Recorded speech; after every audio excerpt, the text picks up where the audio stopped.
गुरु नानक देव जी की आरती और उसके गहरे अर्थ जानने का एक सामूहिक प्रयास। आइए सुनते हैं। कबीर साहब के बारे में हम पढ़ते हैं ना, कैसे कर्म कांडों के खिलाफ आवाज उठाते थे वो।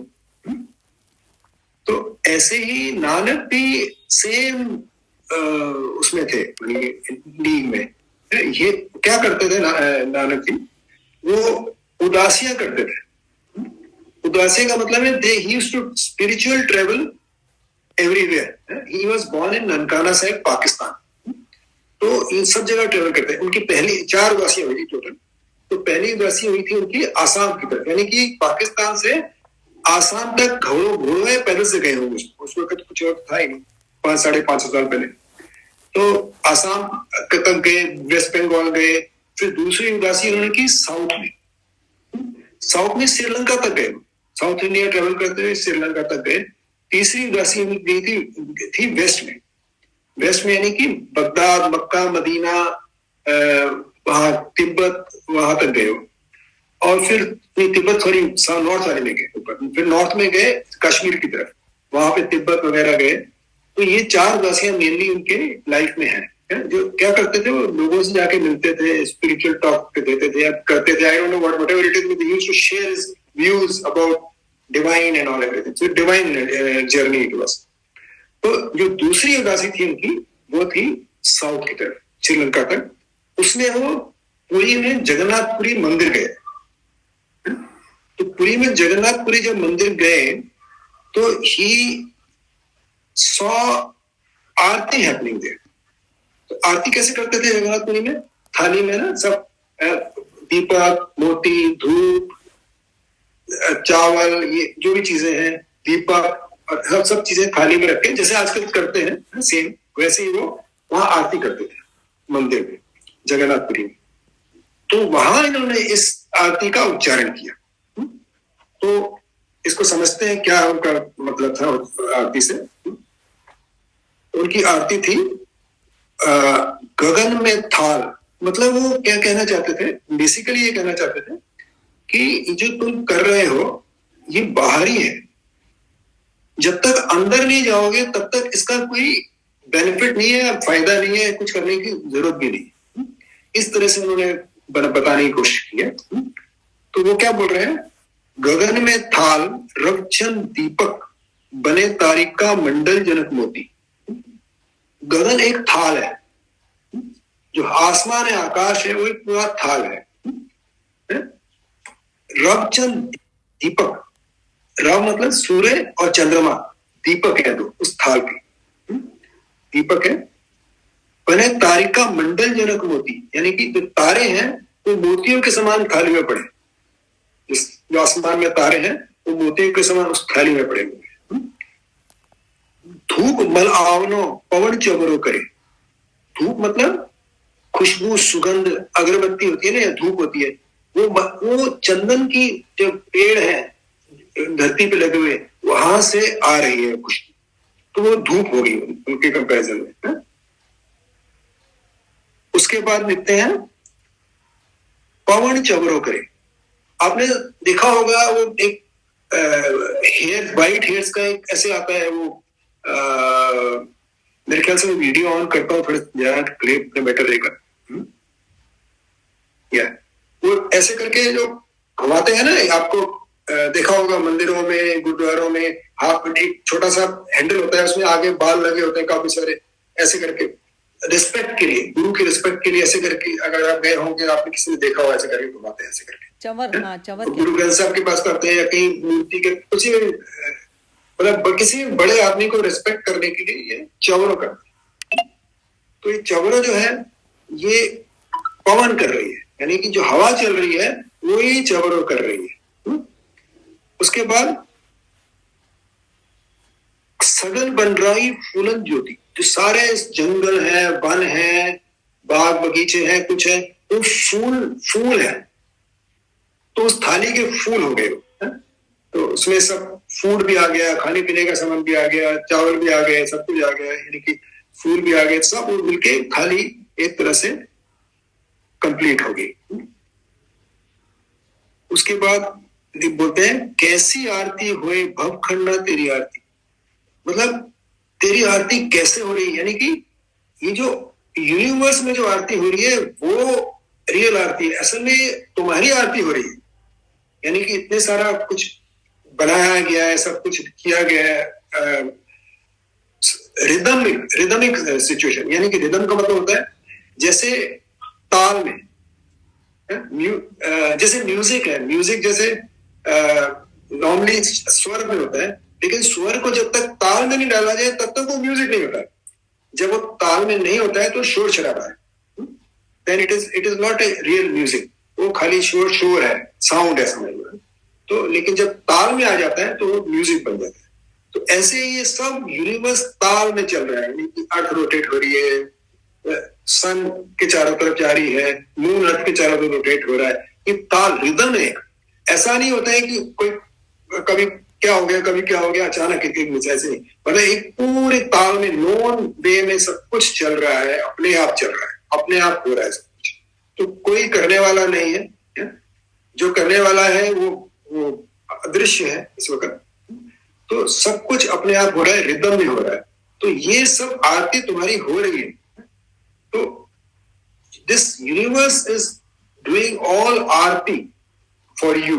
वो हमारे लिए कह लो, ईश्वर के लिए कह लो, किसी ने कह लो, सब में ईश्वरिक है, तो वो आरती हो रही है। तो उसके बाद बोलते हैं कैसी आरती हुई, भव खंडना तेरी आरती। भव खंडना मतलब इस आरती को जो समझ गया उसके भय दूर हो जाते हैं, कि मेरे भाव हो जाता है। भाव खंडना, भाव का खंडन हो जाता है, यानी कि कोई फियरलेस हो जाता है जब ये समझ जाता है ये आरती है सब, तो फियरलेस हो जाता है कि सब कुछ अपने आप। इसका मतलब है कि everything is happening on its own. तुझे क्या करना है, तू काहे को चिंता करता है, तू काहे को परेशान है। तो परेशान होने की जरूरत नहीं है बिल्कुल भी।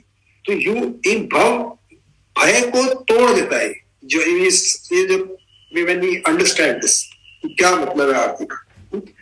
क्योंकि हम सोचते हैं मैं कुछ करूंगा तो कुछ होगा, नहीं करूंगा तो ये होगा, ये प्रॉब्लम, फियर, एंजाइटी, गुस्सा, ये सब चीजें आती है जो हमें रिदम से बाहर हो जाते हैं। रिदम में चल रहे हैं तो वो म्यूजिक है, रिदम से बाहर हो गए तो हम, जैसे कि गुस्सा आता है तो हवा हम कैसे सांस लेते हैं, ऐसे करके जोर से सांस लेनी शुरू हो जाती है जब गुस्सा आता है। तो इसका मतलब रिदम से बाहर हो गया। जब रिदम में चल रहे हैं तो हम प्यार मोहब्बत में रहते हैं, प्रेम में रहते हैं। तो रिदम जो है वो आदमी को काम बना देता है। तो ऐसे ही जब ये समझ गए इस रिदम को, नेचर की रिदम को समझ गए, अभी जितने भी हम देखते हैं ना, भूचाल आते हैं या साइक्लोन आते हैं या तूफान आते हैं या बाढ़ आती है, सूखा होता है, जो भी होता है, वो एनवायरमेंट की वजह से है। वो इसलिए है क्योंकि हम एज ए इंसान उस रिदम को तोड़ने की कोशिश कर रहे हैं। उस रिदम को हम तोड़ते हैं तो ये सब चीजें घटती हैं। लेकिन रिदम जो चल रही है वो अपने आप चल रही है, वो ऐसे तो फिर भी वैसे चलती रहती है, लेकिन बीच बीच में कुछ झटके आते हैं बिकॉज हमने कुछ ऐसा कर दिया कि थोड़ा सा उसके अड़चन आ गई बीच में, जैसे इस तरह से हो गया। तो इसीलिए हम हमारा एनवायरमेंट को केयर करना इंपॉर्टेंट है। तो उसके बाद बोलते हैं अनहता शब्द बाजत भेरी रहा। अनहद नाद से ये सब आरती हो रही है। साउंड उसका है भी और नहीं भी है। जिसको सुनाई दे सकता है उसके लिए है, और जिसको नहीं सुनाई देता उसके लिए नहीं भी है। तो अनहद मतलब किसी टकराव से पैदा नहीं होना। जैसे ताली बजाई हमने तो क्या होता है, टकराव से आवाज आई है। लेकिन जब बिना टकराव की जो आवाज आती है वो साइलेंस का साउंड है। जैसे ओम को बोला जाता है, ओम को नॉर्मली बोला जाता है, इट इज प्रिमिटिव, क्या बोलते हैं, साउंड है जो कि अनहत बोलते हैं उसको। तो ऐसा ही मेरी समझ में आ रहा है। अनहता शब्द बाजत फेरी रहा, ये बजता रहता है शब्द। शब्द कौन सा? अनहत शब्द। जब ये रिदम में सब कुछ चल रहा है तो ये शब्द बजता ही जा रहा है, बजते जा रहा है, बजते जा रहा है रिदम में। तो उसको सुनना हो तो सुन भी सकते हैं, लेकिन हम अंदर जाना पड़ेगा उसके। तो इसीलिए हम ओम द्वारा अंदर जाने की कोशिश करते हैं, ठीक, इसीलिए हम बनाए गए।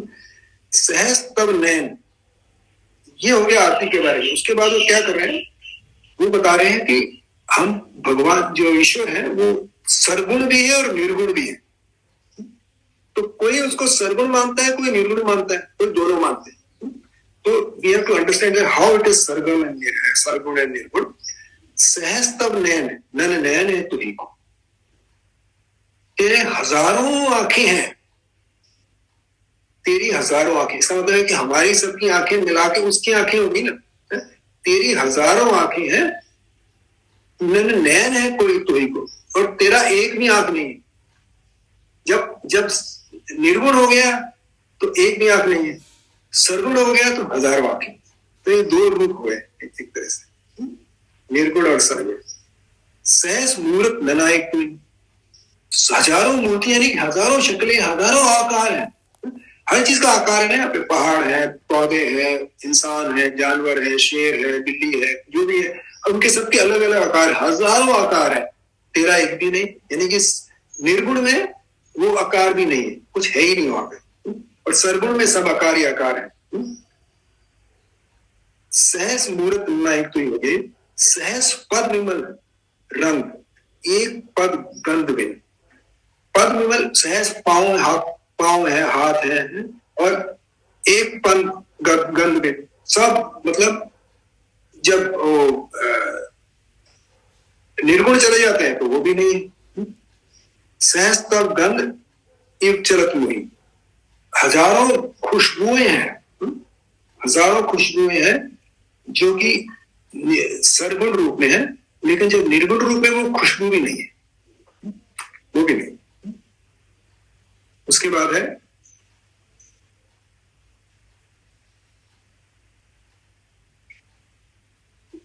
सब में ज्योत, ज्योत है सोई, तिस दे चानन, सब में चानन हुई।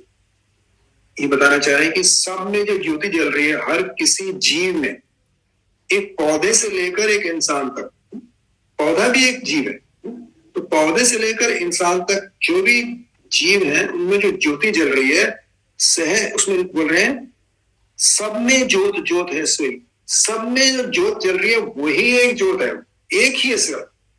जैसे नानक ने एक बोला है ना, एक ओंकार, तो एक, वो एक ही ज्योत है, सब में जल रही है। जो उसके बाद बोलते हैं जिसके चानन सब में चानन हुई, उस रोशनी से सबके अंदर रोशनी हो रही, उसी एक रोशनी से। तो सब एक ही है, एक ही, जैसे बोलते हैं ना सूत्र से बने, यानी कि मोतियों की माला जैसे अलग पूरे धागा है उसका, तो पूरे धागे के अंदर सारे मोती पिरोए हुए हैं, ऐसे समझाया गया इसमें। सब में ज्योत, ज्योत सोई, तिसदे चानन सब में चानन हुई, गुर साखी ज्योत प्रगट हुई। अब यहाँ क्या बोल रहे हैं, वो ज्योत किसको दिखती है, जो गुरु की बात को समझ जाता है। गुर साखी, साखी मतलब कहानी, या साखी कहानी भी होता है, या बात भी बोलो, कुछ भी बोलो। गुरु साखी ज्योत प्रगट हुई, गुरु की साखी से, गुरु की कहानी से, गुरु के विचारों से, गुरु की शिक्षा से है वो ज्योत प्रगट होती है।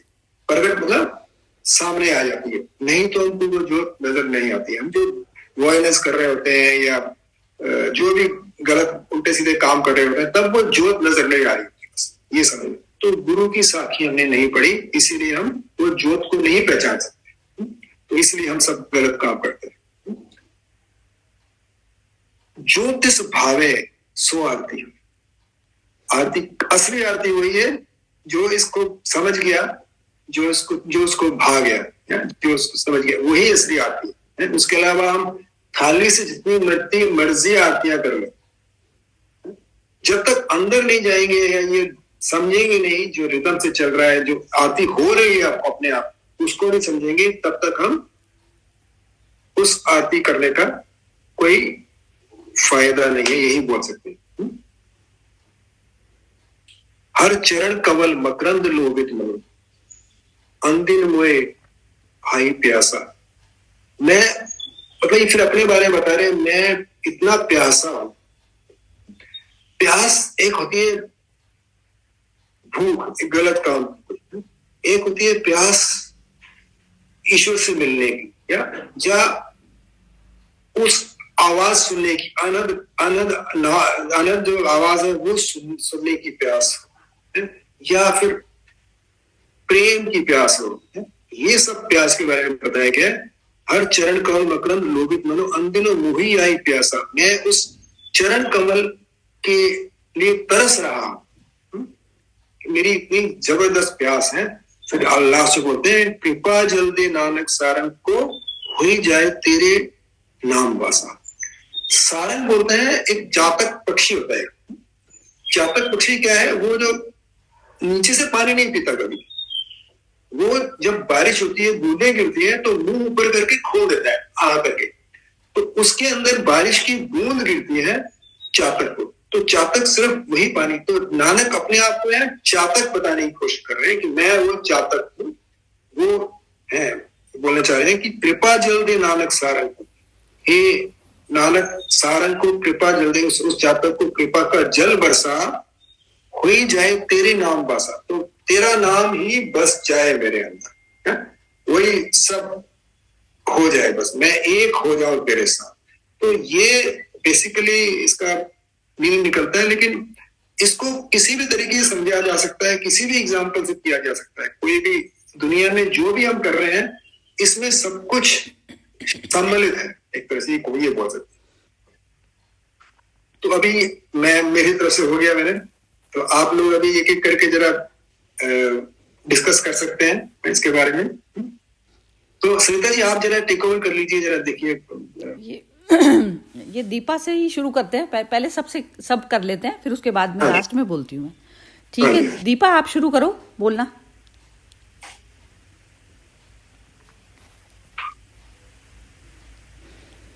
नहीं दीपा नहीं बोल रही, चलो ठीक है हर्षा जी आप बोलिए।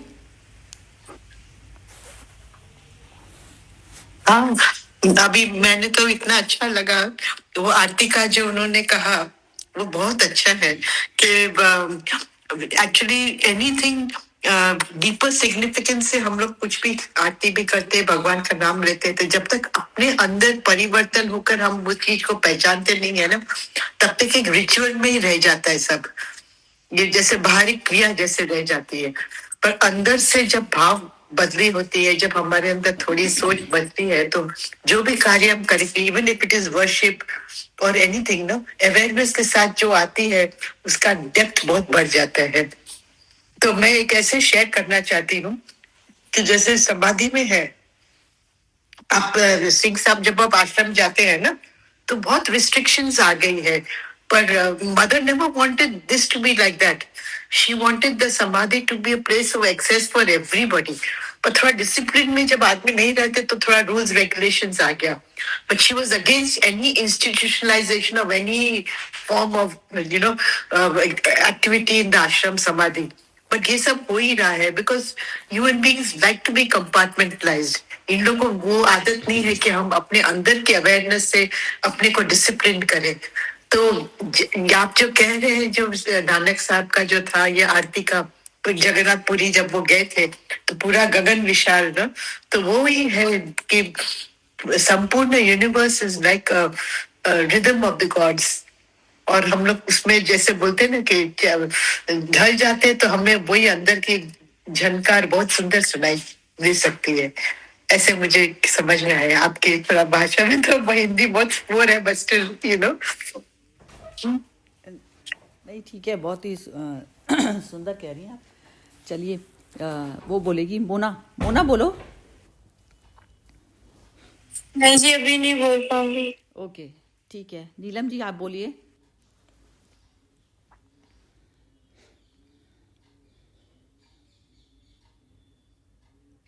नीलम जी अनम्यूट करके बोलना पड़ेगा।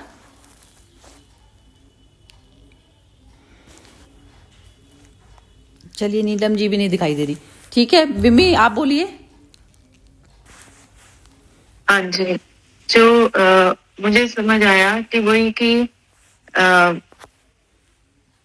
एक ज्योति ही हम सभी में है, वही हम ईश्वर के ही अंश है, और उसकी मेहर पाने के लिए हमें रिसेप्टिव होना पड़ेगा। जैसे उन्होंने इनमें वो पक्षी का एग्जाम्पल दिया और अपने आप को वो पक्षी कहा कि वो मुंह खोल के बारिश का पानी एक्सेप्ट करता है। तो उसके लिए हमें मतलब ईश्वर की मेहर के लिए हमें रिसेप्टिव होना पड़ेगा। और रिसेप्टिव होने का मतलब कि हम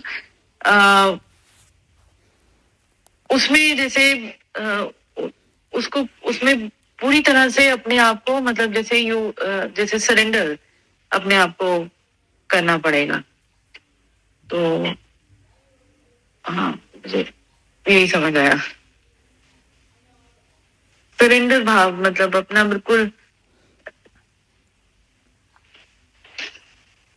हाँ बस यही है। हाँ, मैं समझ गई आपकी बात। आप कहना चाह रही हैं कि सरेंडर, पूरी तरह से सरेंडर करना है ना, तो ये हाँ। चलो, और तो नहीं बोलना किसी को।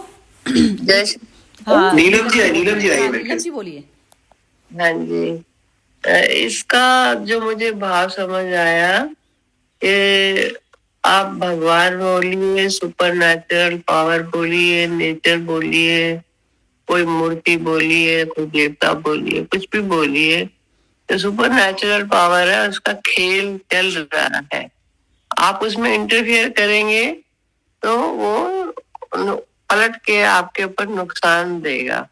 और अगर आप उसको मूक भाव से, श्रद्धा से, सरेंडर से, वो जो ईश्वर की लीला हो रही है उसको देखते जाइए और उसमें समर्पण करते जाइए, तो बहुत ही सुंदर खेल होता है।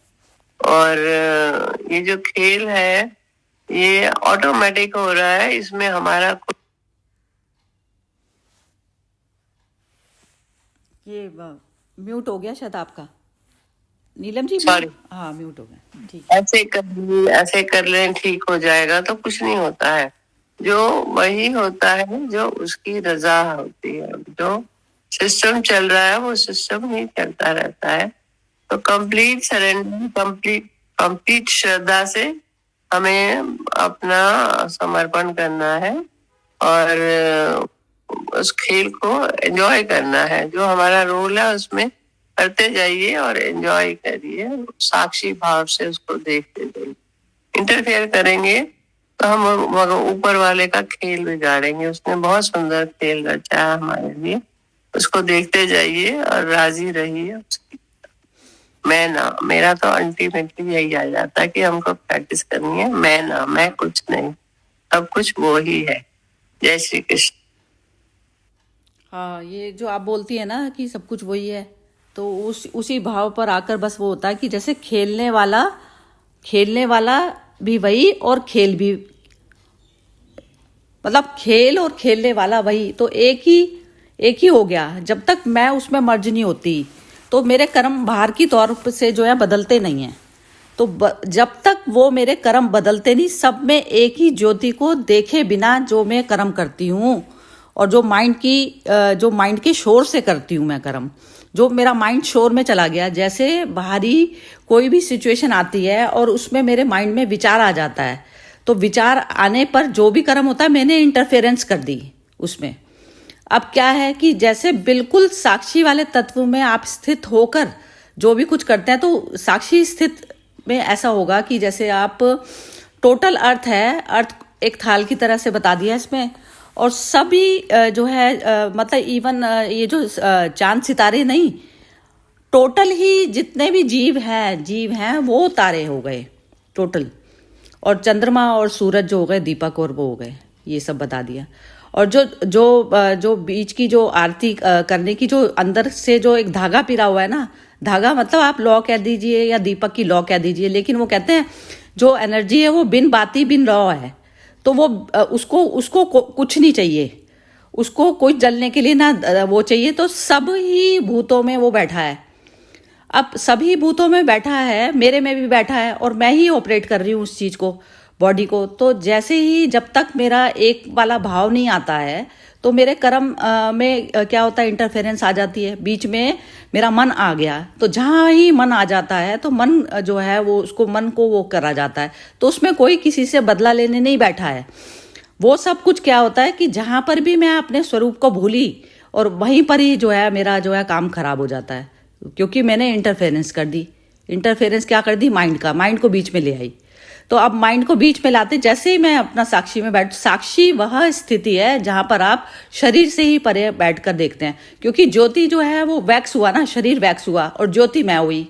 तो जब तक आप उस पे पूर्ण समर्पण, जो विम्मी ने भी बोला और आपने भी बोला नीलम जी, तो वो चीज बहुत ज्यादा जरूरी है। तो जो प्रेयर हम करते हैं ना, हम प्रेयर करते हैं कि जैसे किसी भी संसारिक जीव के लिए, किसी के लिए भी हम कुछ करते हैं तो प्रेयर में होना चाहिए जैसी तेरी मर्जी, बस सिर्फ। उसके अलावा जो दूसरी भी प्रेयर होती है तो वो हमारी फुलफिल नहीं होती हैं।